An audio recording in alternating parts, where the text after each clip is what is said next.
আজকে আমি নতুন একটা রেসিপি নিয়ে হাজির হয়েছি, ভাইরাল ডিমের রেসিপি। তো আমি এখানে 2টা সিদ্ধ ডিম নিয়েছি, শসা, পেঁয়াজ, ধনিয়া পাতা, শুকনা মরিচ ভেজে নিয়েছি, টমেটো সস, লবণ। তো সবগুলো উপকরণ আমি একসাথে মেখে নেব। তো মাখা শেষ। তো আমি এখানে কাসুন্দি দিয়ে দিচ্ছি।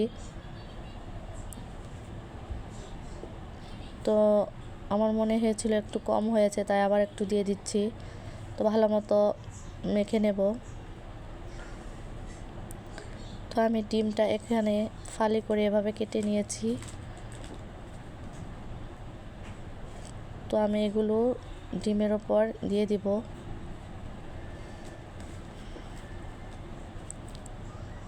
তো আমার এগুলো দেওয়া শেষ। তো আমি এখানে প্রাণ চাটনি এটাও দিয়ে দিব উপরে।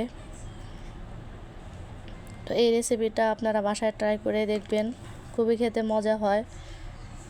তো আরও নতুন নতুন রেসিপি পেতে আমার সঙ্গেই থাকবেন। আমার চ্যানেলটিকে আপনারা সাবস্ক্রাইব করে দিবেন, লাইক দিবেন। ধন্যবাদ সবাইকে।